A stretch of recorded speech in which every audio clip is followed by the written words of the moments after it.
First of all, we're just really looking forward to representing the Western Division, and just excited for our players. They've earned the right to play in the championship game. They found a way. It's been challenging, but they found a way week to week to be successful. So they certainly deserve a lot of credit. As a program, we just try to work to improve daily, and simply by doing the right thing and just putting an honest days and effort in every day. So again, just I want to congratulate our players. Really impressed with the resolve that they've demonstrated all season long, really. And now our focus is strictly on the championship game Saturday. It's our third trip to Indy. Second time we'll be playing Michigan. That was only 2 years ago, so we feel like we have a familiarity with them. Certainly played them last year during the regular season. Nothing but for admiration for them the last 2 years, and then this year as well. Outstanding players, very well coached, and they've had great success now 3 years in a row. So we know we've got a real challenge in our hands. Our goal is to compete and win the football game, so we're going to have to be at our absolute best to have that chance. Thanks, Coach. We'll take some questions now. A reminder, if you would like to ask a question, please raise your hand in the chat. Before you ask, please state your name and your affiliation. Our first question this afternoon will be from Scott Docterman. Hi, Kirk. Scott Docterman with The Athletic. Hope you're doing well. Wanted to ask you just about mental preparation for this game. It's been discussed for a couple of months that the West Division champion will not compete in this game. I'm sure your players have heard that. How do you approach that mentally with them? Is it something that you'll discuss at your team meeting at the beginning of the week and then let it go, or is it something that you have to discuss at all? Yeah, I don't know. I mean, you discuss every week, every game at the beginning of the week, no question about it. Try to set the tone for what we're looking at. And, whether it's a championship game, 25 years, we've been underdogs an awful lot. And so it's not like an unfamiliar territory for us. And all we try to do at the beginning of the week is lay out what the challenge is, with the things we're going to have to do well to have a chance to be successful. And then, start that process of trying to go about having a good week of preparation. And then most importantly, you got to show up and compete. And I don't know a lot about this year's team, Michigan's team, but at this given point, but certainly do from the last 2 years and just watching them from afar. I know they're an excellent football team. It's going to be a huge challenge for us. And again, we got a lot of respect for them. We'll do our best to be ready to compete at 8 o'clock on Saturday.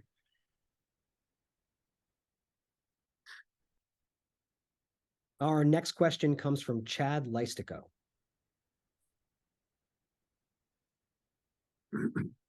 Kirk, Chad Leistico, Des Moines Register. I assume you got a chance to watch the Michigan game yesterday, Michigan, Ohio State, somewhat anyway. I know you said you might. What in particular do they do so well that is going to be a challenge for you guys? Oh, they look like the team we've seen the last 3 years. And again, this year it's been more exchange games. Did watch a game yesterday. They're very impressive at every position, extremely well coached, and they've got really good players. That's not a new phenomenon, at least my 34 years playing against Michigan. So, but the bottom line is, I mean, they're really good up front on both sides. They're good on special teams. Quarterback's playing excellent. So, it's just going to be a total team challenge for us. And we're going to have to, first of all, do our best to stay competitive in this whole thing, and then most likely have to find a way to try to, get it over the top at some given juncture. They don't look like they leave the door open a lot. So it's going to be a challenge, but that's what you expect in a championship game.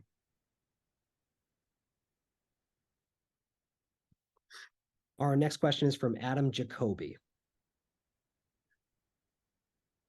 Adam Jacoby, go Iowa, awesome. Kirk, thanks a lot for your time this afternoon. The elephant in the room with Michigan is the whole scandal with Jim Harbaugh, Connor Stallions, all of that. Given that you've faced the Wolverines twice in the last 2 years, Michigan won both those games pretty handily. How do you talk to your players about that whole situation with the signs? How does it change the way you prepare for Michigan in any way, shape, or form? And I guess any other thoughts that you've got on that situation? Yeah, I mean, full disclosure, I really haven't paid that much attention to it. We've been in the middle of the season, and we've been fighting for our lives every week. So that's kind of where our focus has been. That's where it'll be this week. And I think that stuff's kind of, it's a separate category. It really doesn't affect our team, our players. We'll try to be as smart as we can, moving forward here with it, those things in mind. But it's not going to, really impact us. What I've been impressed with is how their players play on the field. Those guys they're very aggressive. They're very well coached, good technique, and they're very talented. And again, that's not a new phenomenon for Michigan, but that's where our focus is. And I think, we're going to have our hands more than busy and more than full, just trying to, take on what they do so well. Our next question comes from Andrew Kahn. Hi, Kirk. Just to kind of follow up on that, as the most tenured coach in the Big Ten and one of the most longest tenured coaches in the country, what is your thoughts on the allegations against Michigan and their head coach eventually being suspended because of it? Yeah, again, I really don't have much thought on it other than, if you want a bigger picture view, this is something that probably could be corrected really easily.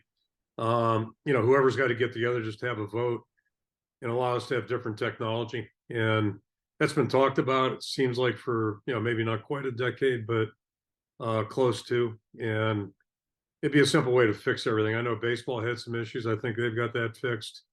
We could have fixed this probably a decade ago. But it's like a lot of things that happen in the NCAA and college football. We're a really slow moving train when it comes to being progressive, trying to improve things, just improve the quality of the game. So it kind of fits in that category. And between now and Saturday, that's really hardly a concern of mine. But one of these days, maybe we'll take the steps needed to be taken just to take this off the board, as a topic for anybody. Our next question comes from John Stepp. Hi, Kirk. Good to see you. Wanted to ask about the wide receiver health situation. Any update on Deontay Vines and Caleb Brown, and how optimistic are you that they could have a shot to play on Saturday? Yeah, I don't know if I can gauge how optimistic, but I'm optimistic. So, we'll know more tomorrow, Tuesday. I'll give you a report on Tuesday afternoon, but I'll just leave it at this. I think they both have a chance. So that's, it's positive news, and we'll see how it looks as the week goes on. Next question is from Elliot Clough.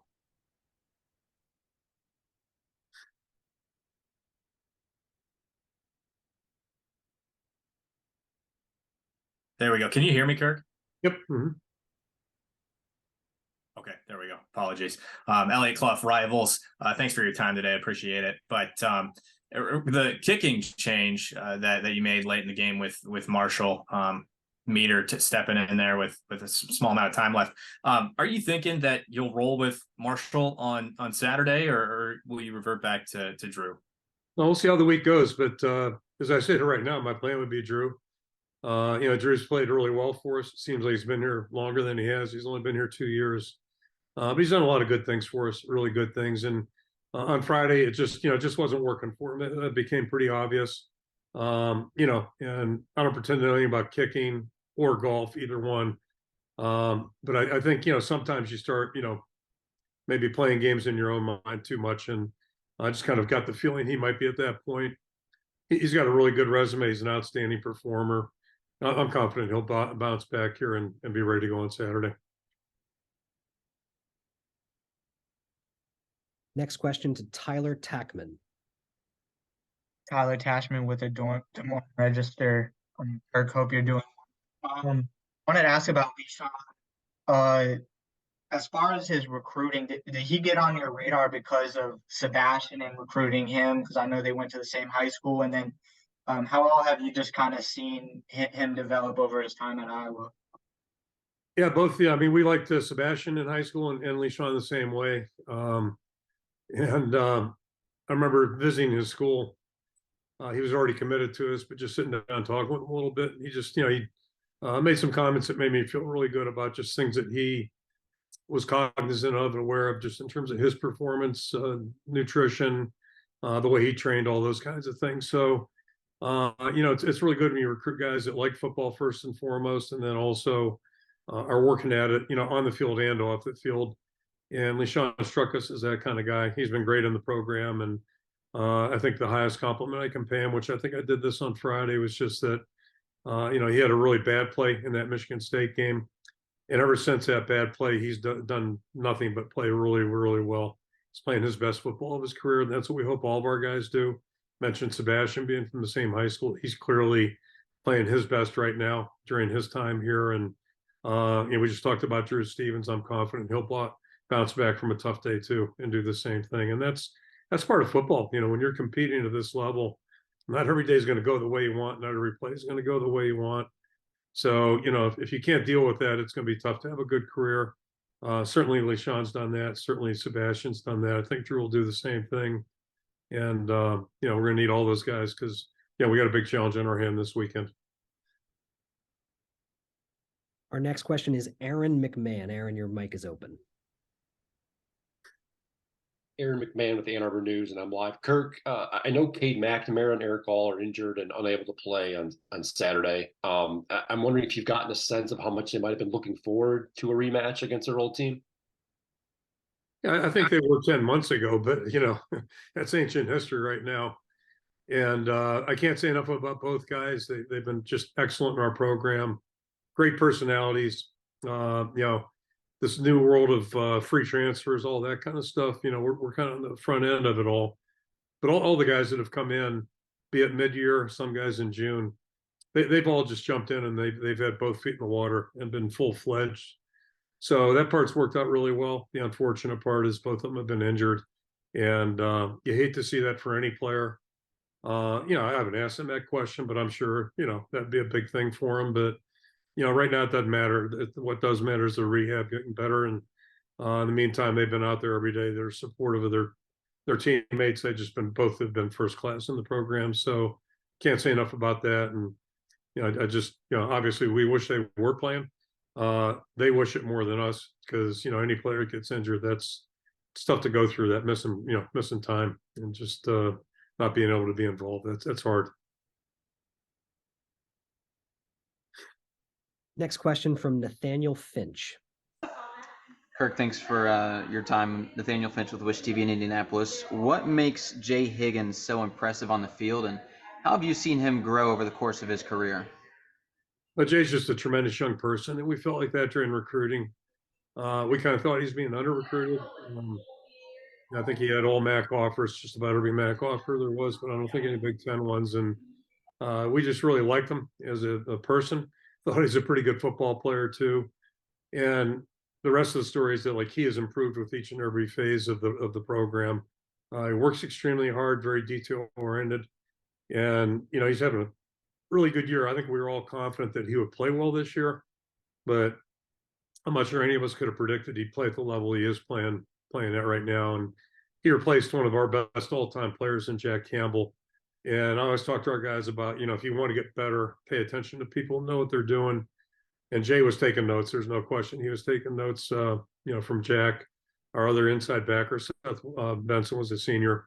Both those guys were great leaders. And Jay's been phenomenal as a leader, and he's really playing at a very high level too. So, it's just great to see someone who works so hard and has such a great attitude be rewarded in his play. And Jay's certainly a good example of that. Our next question goes to Alex Bubke. Afternoon, Coach. Consistency has been the name of the game for the Iowa program under your leadership, both on the offensive, defensive side of the ball. My question for you today is, how would you say you've changed schematically from the beginning of your coaching career to how the game's changed throughout and kind of where you're at today with the team? Overall, not a heck of a lot. That may be the wrong answer, but it's a truthful answer. We had certain things that we really believed in 25 years ago, and the broader base things haven't changed in the least. The world we live in changes, obviously. I don't think players have changed a lot, at least the good players I've been around, whether it was back here in the 80s, my 6 years in the NFL, the good players I've been around want to be coached. They want to improve. They care about their performance. And, so we've been really fortunate here the last 20 plus years to work with a lot of great guys in that regard. But yeah, there are certain things we just believe in. I think if you look at us just kind of broad based, we haven't changed a lot offensively, defensively, or special teams. outside of maybe our punt unit, I was a little stubborn on that one, and we went to a different form of punting probably 8 years ago just to take advantage of the college rules. But outside of that, nothing major. And, to me, it's all about building a team and then trying to figure out how do you adjust what you do to match the opponents that you have to play.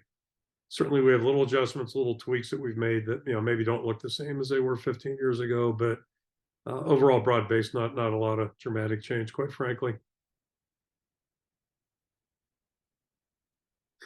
Our next question is from Adam Rittenberg. Hey, Kirk, I know obviously you guys don't make your schedule, but the fact that you haven't faced Michigan, how much are guys looking forward to this challenge, to face a team like this in such a big game? Ironically, we've played them 2 straight years now. This would be our 3rd straight year. So only one was scheduled. We had to earn our way to the other 2. And, it's no big surprise that this is their 3rd straight year. My overall impression is they, for whatever reason, we were supposed to play them in 20 during the pandemic year. And I'm not giving you a quick aside. I'm sitting here. I feel like I'm slumped over in this chair.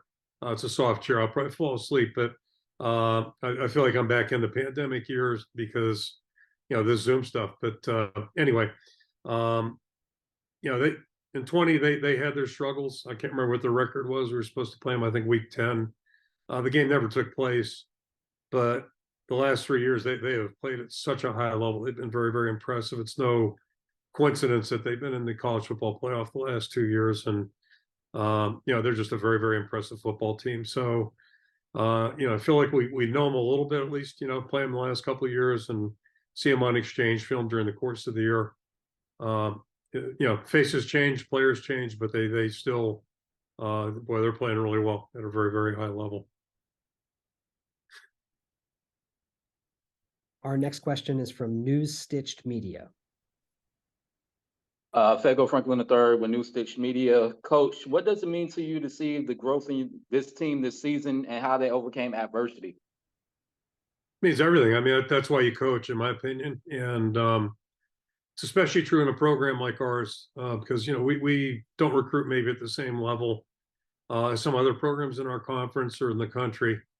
So we tend to be, I coined the term developmental years ago. At least I think I did. I don't know. But that was the best way to describe our program going back to the initial days in the early 2000s. And if you look at our best players historically, and we've had some really good players come through here, not many of them showed up in a limousine at our place. Most of them, drove in there in a used car, a clunker, that type of thing. And but they've all got a lot of good stories, but they also have a lot of parallels amongst them. And just talked about Jay Higgins.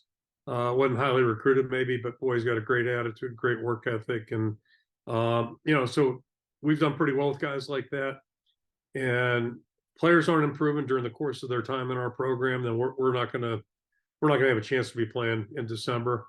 And if our team's not improving during the course of the season, it's the same story. And, I said this a while back to our local media, back in 2002, had we played Ohio State, they ended up being national champs that year. If we'd played them in September, probably would have lost by 5 touchdowns. If we played them in November, I think it would have been a hell of a game. I really do.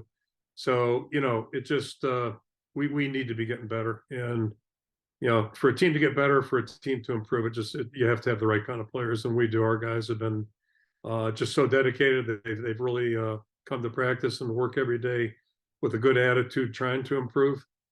And I think what makes this team maybe a little different is if you take in consideration just we've had an inordinate amount of things happen that you could never predict. And injuries to key players just start there.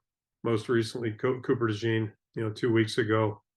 So I've never been through a year where, I've seen so many bumps in the road, yet the players just show up and, somehow, some way, we found a way to win last Friday in the last play of the game, basically. And, so it's been really gratifying, but we know we got a big challenge this week in front of us. Our next question is from Scott Docterman. Kirk, given the success that Cade McNamara had at Michigan, how much do you rely on him this week to maybe walk you through some situations, probably mostly on offense, but also on defense to try to figure out some things about Michigan? Yeah. I mean, like, two things I can tell you for sure.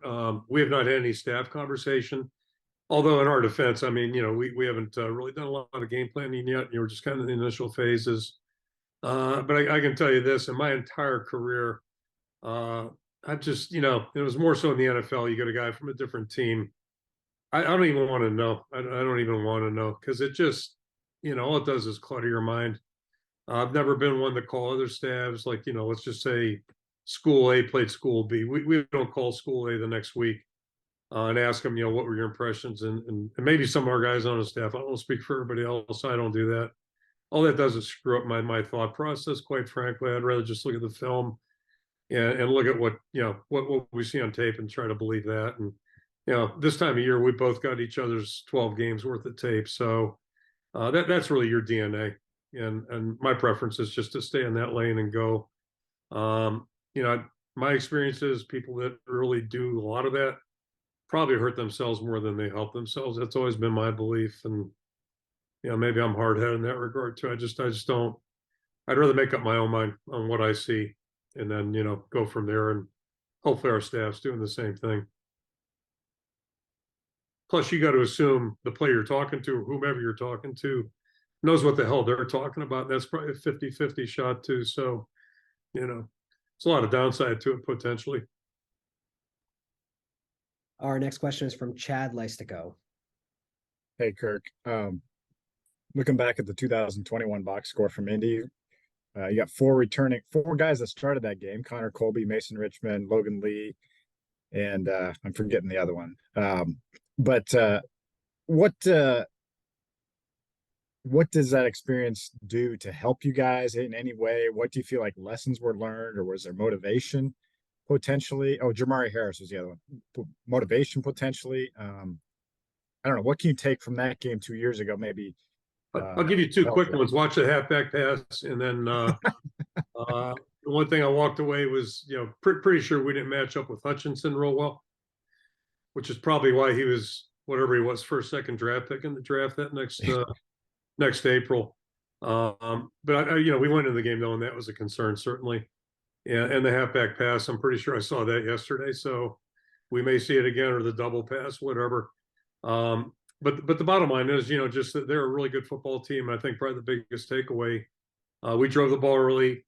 We also tried a gadget play or trick play, whatever you want to call it, exotic, to quote Coach Fry, and we didn't execute ours. And I know this. My guess is, if you ask me Wednesday, my guess is we're going to have to execute anything that might have opened itself up. We better be on top of it, because there's not going to be a lot open. Like, this is a really good football team. They're very well coached. So any little windows of opportunity to show up, we've got to be there to take advantage of them. And then we can't give them anything easy. And that's, that's a challenge. I mean, they got two outstanding running backs. Just start right there. They got a quarterback that's playing really great. They've always had good receivers. Their line's really dominant. So, it's going to be a challenge on all fronts, and we just got to, do our best between now and Saturday to get ready to play our best game. Our next question is from John Steppe. You were mentioning kind of along those lines. You were mentioning earlier this being your third trip to Indy. 2015, obviously a very competitive, close game. Had a pretty good chance there at the end. 2021, not so much. What's the key to having a more 2015-esque showing, or better than 2015-esque showing, versus repeating what happened 2 years ago? Yeah, I mean, every game's a unique situation or matchup, if you will. Michigan State had an outstanding team. They were a college football playoff team. Basically, the winner in this game is going to be that type of team. So you just know what you're up against, and you've got to make every play count. Kind of what I just said in the last answer. Our margin for error is always pretty thin, and I think given our roster right now and guys that aren't playing versus who are playing, that margin just keeps narrowing a little bit. So, we got to make everything count, and we know that. We know who we are and what we are. I think we're comfortable with that. And again, the challenge is you're playing a team it's pretty endowed at every position, and they're well coached. So, that's a challenge in front of you. We've been here before, and we've actually won a couple of games like this in the last 25 years. So, we just got to figure out, how do we best approach it? and then most importantly, we've got to play our best football. And, you know, anything's possible in sports. I think we've all seen that. So, you know, that's where we've got to be. But all the, you know, peripheral stuff really doesn't matter if we're not ready to go. We've got to play absolutely our best football. And that's what our focus needs to be on. Got time for one, maybe two more here. Our next question comes from Tyler Tashman. Yeah, Kirk, I'm curious, just mentioning Eric All, have you had any conversations with him about potentially coming back next season? And I guess just where does he kind of stand right now? Yeah, so I have not had that discussion with anybody on our roster, and we've got, you know, more than a handful that are eligible to come back. So, you know, I wanted to put that off until we got done competing and talking about our margin fear. I don't want any distractions, even with guys that aren't playing. But that's on the list of things to do whenever the season does end. And, you know, we'll cross that bridge when we come to it. And it's like anything, whether it's a guy leaving for the NFL or just going on with their life's work, you know, what they want to do. Ultimately, you know, we just want what's best for the player. And they're the ones that have to make that decision. We're not going to make it for them. We'll take one final question from Andrew Kahn. Thanks. Kirk, for Michigan fans who may have only seen parts of some Iowa games or just the scores, what would you say have been the keys to winning 10 games, you know, despite maybe not scoring as much as the typical 10-win team?